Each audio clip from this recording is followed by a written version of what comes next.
Hi, I'm Oliver and this is Deep Cuts, a channel dedicated to music for lovers of music. I've done a couple of different 5 albums to get you into different kinds of prog since the start of this channel. I've done classic prog, I've done modern prog, and I'd suggest if you haven't watched those videos yet, probably best to go there first to get a bit of an understanding of progressive rock music before jumping into today's video. Because today I'm doing 5 albums to get you into Canterbury Prog. This strange little microcosm of prog was born out of the late 60s, early 70s in a small cathedral city in Kent called Canterbury. Funnily enough. The funny thing about Canterbury Prog as an idea is it's a group of musicians who are vibing off of each other and experimenting and coming up with a really unique sounding music, learning from each other and whatnot. But the whole period didn't really last that long. Soon the bands who were delighting and confusing members of the audience in clubs and pubs throughout the cathedral city were already branching off into places like London and further afield. And then you started getting bands that shared the same sort of sonic DNA as bands from the Canterbury scene, but had nothing to do with Canterbury at all. For example, Moving Gelatin Plates, which is a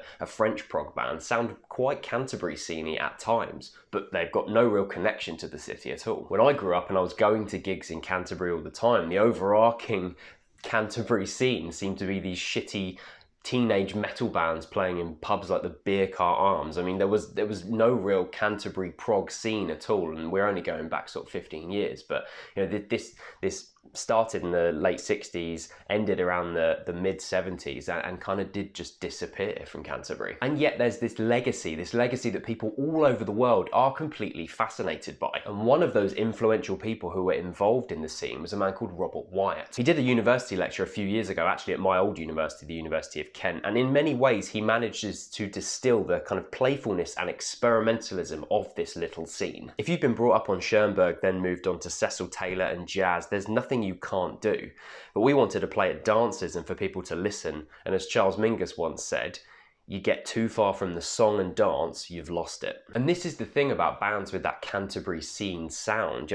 It's sort of goofy, it didn't take itself too seriously, but then you have this really brilliant fusion of psychedelia, straight pop sounds, and also an experimentalism merging its way into jazz. Some of those whimsical folk illusions that come across in the Canterbury scene bands is not that far away from what Genesis was doing, for example, on a record like Selling England by the Pound. The difference is that some of the pomposity that people ascribe to prog bands just doesn't seem to exist at all in these Canterbury scene bands. I'm not saying they necessarily exist in the prog bands, because I think that's a bit of a misconception, but it just felt like these records and these musicians didn't take themselves too seriously, a little bit tongue-in-cheek, and that just adds to the really unique vibe of the music. And before jumping into my 5 picks, it's really important quickly to mention the Wildflowers, who are a band who were essentially at the root of the Canterbury prog tree, if you will. Made up of people like Kevin Ayers, Robert Wyatt, Pye Hastings, David and Richard Sinclair, Hugh Hopper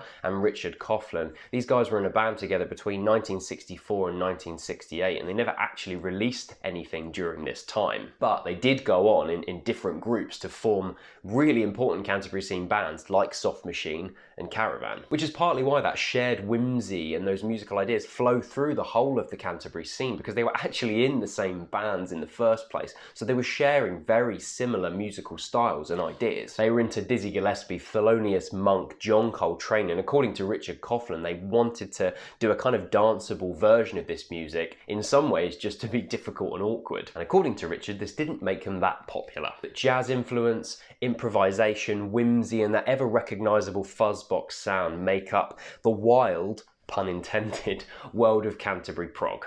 Let's do it. Number 1, Caravan with In the Land of Grey and Pink, released in 1971. In so many ways, the quintessential Canterbury prog record that people think about when they think about the scene, not least because of that really sickly sweet folkloric cotton candy cover art. So again, born out of this very influential yet barely recorded band, the Wildflowers, we have a group of musicians wanting to branch out with the band Caravan. So we had Pye Hastings, Richard Coughlin, Richard Sinclair, and Dave Sinclair. Apparently the name for the record was inspired by the views at sunset where they were recording, which was somewhere between Whitstable and Faversham, with kind of towns not far from Canterbury itself. Pye Hastings, Caravan's singer and guitarist. Canterbury in the 60s was a country town very much in the conservative cathedral city mould. Mostly we were tolerated by the older generation, but certain old fuddy-duddies were very anti any change to the status quo.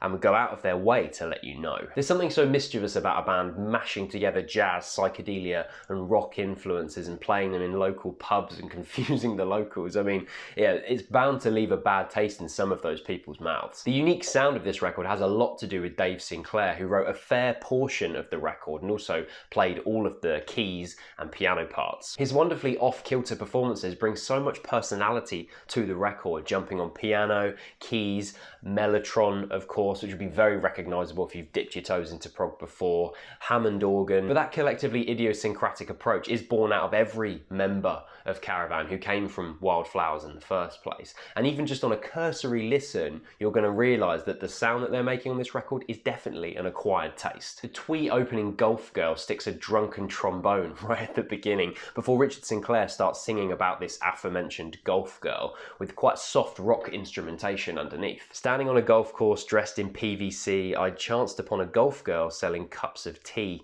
She asked me did I want one, asked me with a grin, for 3p you can buy one, full right to the brim. Sinclair's vocals, which will either be hilarious or a little bit too offbeat for your tastes, are actually quite a sweet retelling of him meeting his girlfriend who would then become his wife. And eventually the track starts to loosen up a little bit in the second half. We get a bit of flighty flute getting involved and our whole band just seems to be shrugging off a little bit of tension at the beginning of the record. And despite some Canterbury musicians talking about not wanting to be virtuosic and just having a little bit of fun, you know, there are moments on this that are just fantastic bits of performance, like Pi Hastings' solo on Winter Wine, for example, very compelling moment. The real highlight of the record, however, falls at the feet of Dave Sinclair, who composed the 22-minute track 9 Feet Underground, which is an ode to the band's basement practice room in Canterbury. If you read the breakdown of the tracks and the individual sections, they contain stupid names like Dance of the Seven Paper Hankies and Hold Grandad by the Nose. But behind that kind of self-effacing humour is at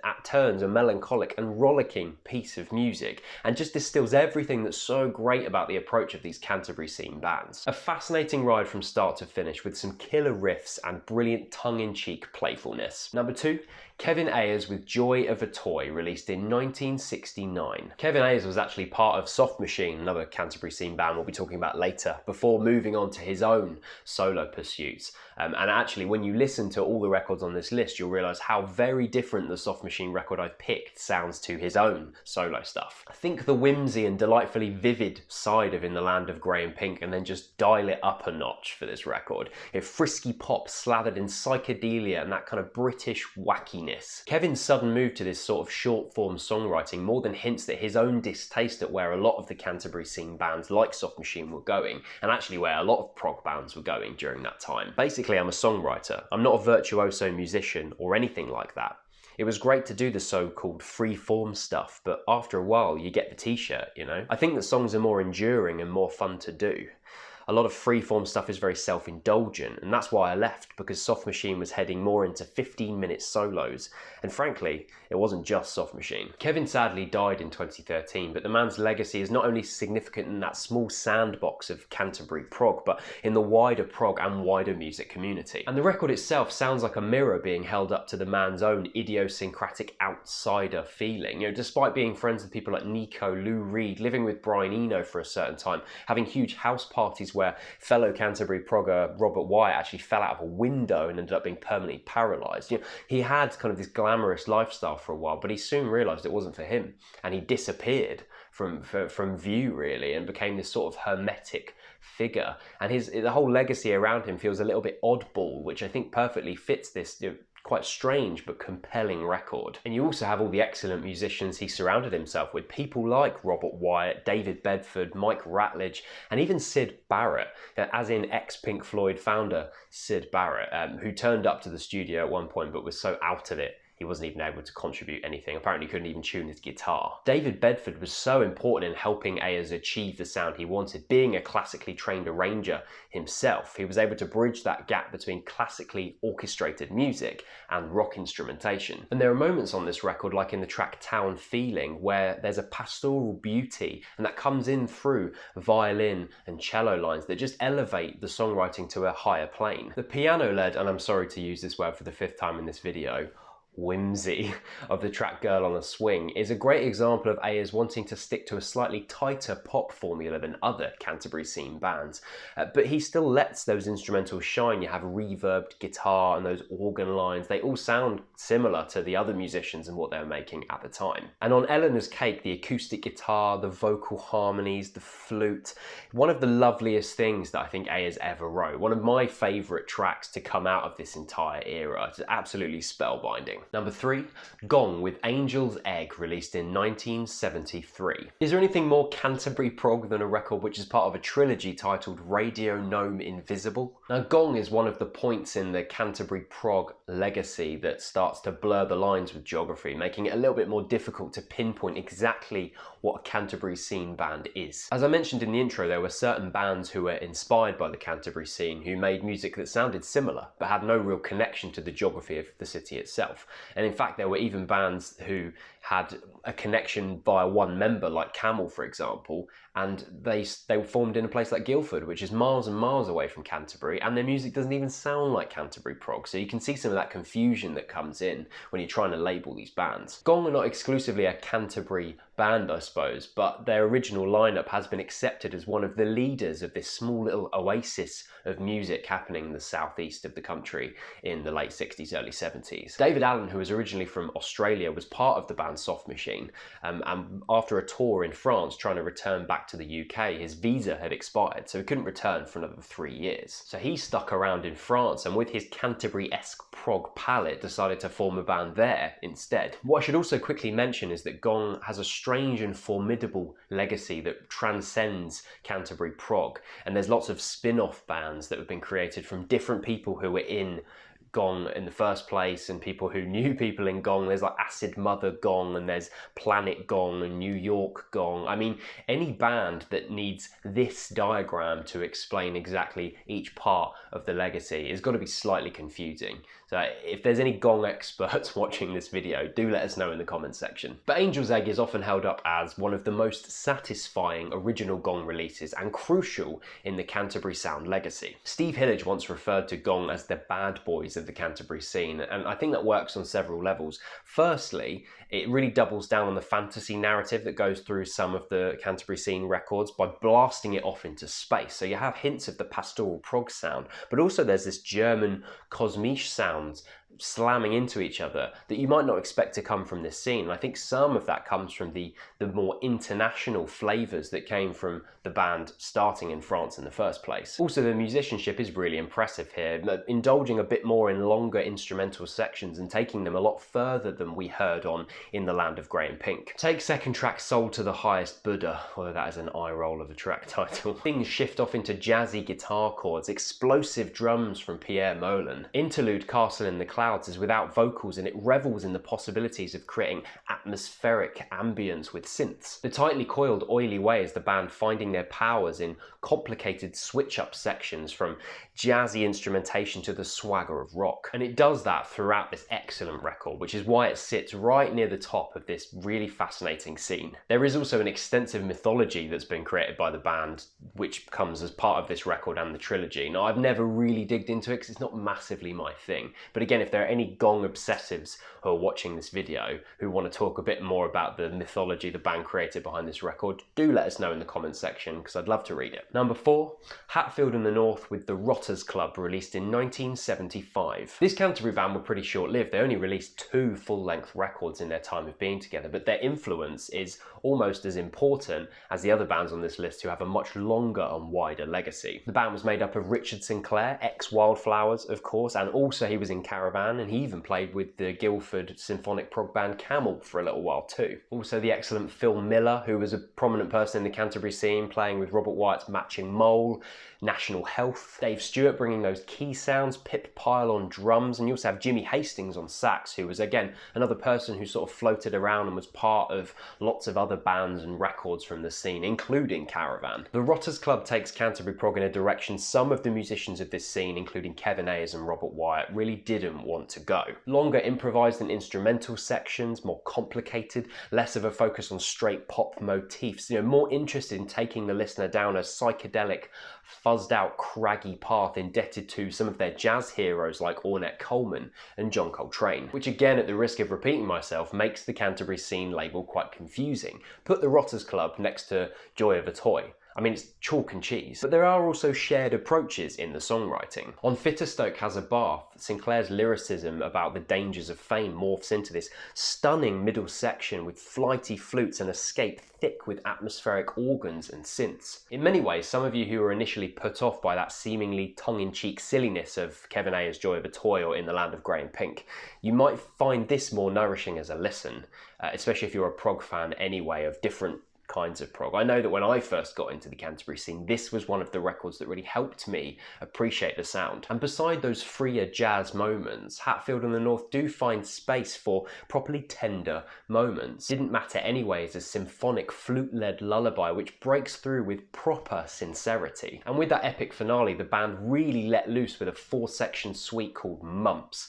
and it feels like running through a maze, getting surprised every single turn. I'm just going to say this, I think this track may be the highlight of the Canterbury Scene. Of course it's a personal preference, but I think it hits every note I want it to. It sounds masterful, the instrumentation is really impressive, but it hits that melancholia, it has delight, surprise, everything I want from a band like this. Beautiful backing vocals by Amanda Parsons and Anne Rosenthal add another element to the package. And Dave Stewart's composition surprises over and over again, all the way up until that Mahavishnu Orchestra-esque finale, which just makes you want to play the entire 20-minute track all over again. And number 5, Soft Machine with Third, released in 1970. Lastly, yes, we are jumping back to 1970 now, just because I think it fits better with the flow of these records that I'm recommending. We started with the more eccentric, poppier side of the Canterbury prog scene, so Caravans, In the Land of Grey and Pink, Kevin Ayers' Joy of a Toy, even Gong's Angel's Egg to a certain point. But then with Hatfield and the North, we start to see things progress more into the jazz psychedelia